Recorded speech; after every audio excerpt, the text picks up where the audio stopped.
thank you very much. It's really nice to see all of you all here. I hope that when you get out this evening, everyone will still be pleasant, because it's a pretty crowded room. My reason for being in this company is a very simple one. I'm a doctor. I'm not sure how Barbara and Chad and Mary got into it, but I said, what can I do to help my patients? And I had someone come along and tell me that there was a product that was being promoted that supposedly is going to be a revolutionary product in terms of its actions on the body, and that maybe the whole world ought to be on it. And so I took a look at him and I said, get out of here, Satan, I don't want to hear you anymore.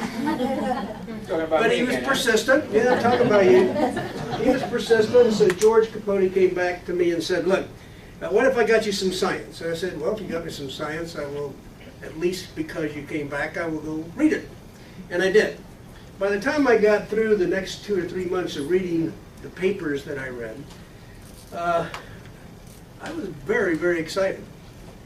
I was very, very excited because Dr. Blasini and I, he's a rheumatologist, and I work on problems every day that are called inflammatory in nature.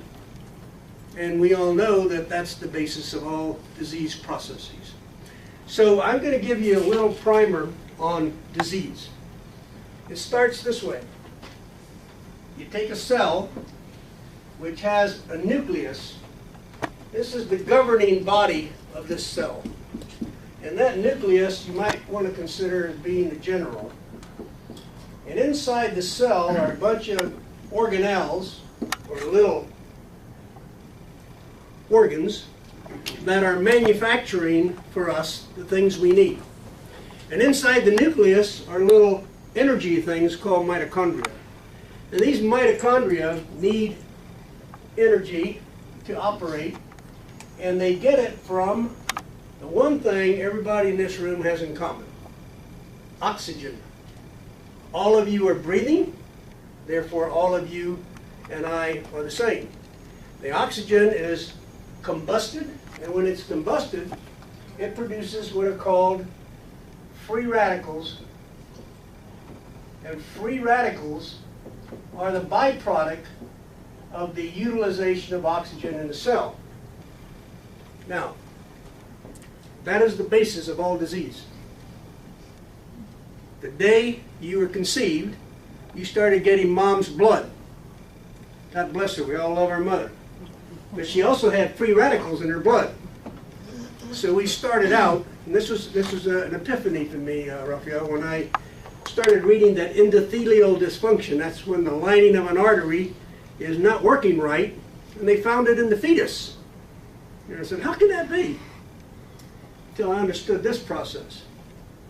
Well, if you have an injury that occurs to any organ in our body, you get a reaction, and that reaction is called inflammation.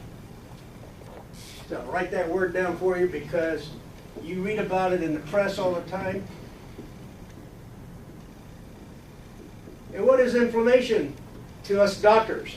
Inflammation is the immune system's, or the body's response to the injury caused by a free radical. So if this guy, this unstable side product of breathing of oxygen, of combusting our food and combusting our intake of oxygen, is not neutralized immediately, it attaches any place it can. It doesn't care who it dances with. It'll go to the dance and dance with anybody, as long as they'll put their arms around them. So, in our cells, we have things called antioxidants being produced. Antioxidants being produced by these little organelles in here, which for the moment I'll call factories. And they're producing antioxidants in huge numbers so that we can neutralize the free radicals. But now think about it. We start out with a cell full of antioxidants and a tiny, tiny little bit of inflammation because we had it from mom. But as we go through life, this happens very, very slowly but progressively. And so at a point in time, when we reverse the abundance of antioxidants, because the general sent out a message and said, make anti-inflammatories. We now have a situation with which we have a huge problem, because we're not going to stop breathing until we die. And so we're going to keep combusting food, and we're going to keep having oxidative stress, but we're going to have less and less antioxidant production to fight the battle. So there is a system in which these things are made in the first place, and it resides in a protein called NRF2, nuclear release factor 2.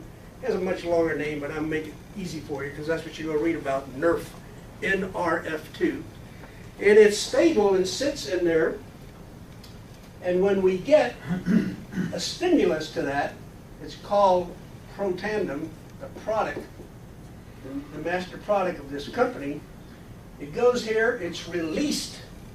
It's like a ship that's being held captive by its anchor. It's released, sends a message to the general up here and says, hey boss, we're really getting clobbered now. We've got such a rent in our wall. We got so many free radicals that we can't handle them. You need to reverse the engines in your factories down here, and you need to make antioxidants. And in fact, that's what Protandim does. Protandim, and I'm dumbing it down real easy for all of us, because I'm not a very smart guy, so I've got to make it easy. I've got to understand how it works. This combination of herbs taken out of our own biosphere, where we have lived and breathed and evolved for all these years, has the ability to stimulate our intrinsic, means our own God-given, nature-given cells to make millions of molecules of antioxidants and enzymes immediately. Not a one-to-one reaction, but millions. So what happens is the amount of inflammation-producing products decreases, the amount of antioxidants increase, and we get marked decreases in inflammation. That's what I learned when I went to science. All of you understood that clearly? Yeah. Well, I still didn't believe it. So I went into my office and I told that young lady there, she's my nurse practitioner, we need to find out if this is true. So we ordered on our patients all the anti-inflammatory markers. And if it's correct, and my colleagues can correct me, that all disease is going to elicit inflammation which ends up in a scar, then we should see evidence of inflammation decreasing if we use this product. So, I'm not from Missouri, I'm from Ybor City, which is worse. And I'll tell you that the amount of inflammation that we saw in some patients was pretty average, and some was enormous, and some was barely visible. But every single one of those patients that we put on Protandim and remeasured their inflammatory markers all improved. Now, I'm not a real visual guy, because I'm often accused of can't tell red from green, but I can see this army, this battle going on in a cell.